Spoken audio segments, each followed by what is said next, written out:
നമസ്കാരം, എൻ്റെ പേര് ഡോക്ടർ വിഷ്ണു. ഞാൻ PRS ഹോസ്പിറ്റലിൽ ഓർത്തോപീഡിക് ഡിപ്പാർട്ട്മെൻറ്റിൽ ഷോൾഡർ ആൻഡ് സ്പോർട്സ് ഇഞ്ചുറി യൂണിറ്റിൽ വർക്ക് ചെയ്യുന്നു. ഇന്ന് ഞാനൊരു ഇമ്പോർട്ടൻറ്റ് കാര്യത്തെപ്പറ്റി പറയാനാണ് ഇതിന് നിങ്ങളുടെ മുന്നിൽ വന്നത്. അതായത് ഒരാൾക്ക് പെട്ടെന്നൊരു ഫ്രാക്ചർ ഇഞ്ചുറി സംഭവിച്ചാൽ, ചിലപ്പോൾ അത് വീട്ടിൽ നിന്നായിരിക്കാം, ചിലപ്പോൾ റോഡിൽ നിന്നായിരിക്കാം, നമ്മൾ എങ്ങനെയാണ് അതിനോട് പ്രതികരിക്കേണ്ടത്? നമ്പർ 1, നമ്മൾ ഇഞ്ചുറി ആയ ആൾക്ക് ആ ഇഞ്ചുറി ഫ്രാക്ചറോ ഉണ്ടായ ആ ഏരിയ അധികം മൂവ് ചെയ്യാതെ നോക്കുക. ഉദാഹരണത്തിന് കയ്യിലാണത് വന്നിട്ടുണ്ടെങ്കിൽ കയ്യിലൊരു സ്ലിങ് ഇടുക. സ്ലിങ് എന്ന് വെച്ചാൽ വെറുതെ ഒരു തുണി വെച്ച് നമ്മൾ കെട്ടി അതിനെ സപ്പോർട്ട് ചെയ്താൽ മതി. ഇപ്പം കാലിലാണ് ഉണ്ടായിരിക്കുന്നതെങ്കിൽ കാല് നമ്മൾ ഒരു ബ്രോഡ് വലിയ ബാൻഡേജോ അല്ലെങ്കിൽ ഒരു വലിയ ഒരു സ്പ്ലിൻറ്റ് പോലത്തെ സാധനങ്ങളോ ഒരു തുണി ഒരു കാർഡ്ബോർഡ് മടക്കി വെച്ചോ ആ കാലിനടിയിലോട്ട് വെച്ച് അതിലോട്ട് ലൂസായിട്ട് കാല് ചുറ്റി അതിനെ കൂടുതൽ മൂവ്മെൻറ്റ് ഉണ്ടാകാതെ പ്രിവെൻറ്റ് ചെയ്യുക.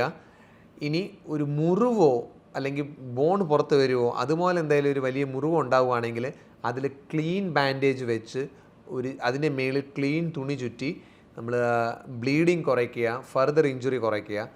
ഇനി ഇത് കൂടാതെ നമ്മൾക്കിപ്പം മുറിവൊന്നുമില്ലെങ്കിൽ ആ ഇഞ്ചുറിയോ അബ്നോമാലിറ്റിയോ ഫ്രാക്ചർ സസ്പെക്റ്റ് ചെയ്യുന്ന ഏരിയയിലോ ഐസ് വെക്കാം. ഐസ് ഡയറക്റ്റ് വെക്കരുത്, അതൊരു തുണിയിൽ പൊതിഞ്ഞ് മാറ്റി മാറ്റി വെച്ചും നമുക്കതിൻ്റെ സ്വെല്ലിങ്ങും പെയിനും കുറയ്ക്കാൻ സാധിക്കും. ഇനി ഒരു എമർജൻസി അല്ലെങ്കിൽ ആളൊരു ഷോക്കിലല്ല, BP കുറയുക, ഹെഡ് ഇഞ്ചുറി ഇല്ല, ചെസ്റ്റ് ഇഞ്ചുറി ഇല്ല, വയറിനൊന്നും മറ്റ് ഇഞ്ചുറി ഇല്ലെങ്കിൽ നമ്മൾ ഒരു എക്സ്പേർട്ട് ഹെൽപ്പ് വരുന്നവരെ ഈ പേഷ്യൻറ്റിനെ അല്ലെങ്കിൽ ഈ ഇഞ്ചുറി വന്ന ആളെ അവിടുന്ന് മൂവ് ചെയ്യാതെ അവിടെ തന്നെ വെക്കുക. ആംബുലൻസോ അല്ലെങ്കിൽ എമർജൻസി കെയർ അറിയാവുന്ന ആരെങ്കിലോ വന്നിട്ട് മാത്രം ഇവരുടെ ലിംബ് സേഫാക്കി അധികം മൂവ്മെൻ്റ് ഇല്ലാതെ ഈ അപകടത്തിൽപ്പെട്ട വ്യക്തിയെ എത്രയും പെട്ടെന്ന് ഒരു വൈദ്യസഹായം നൽകാൻ പറ്റുന്ന ഏരിയയിലേക്ക് കൊണ്ടുപോവുക.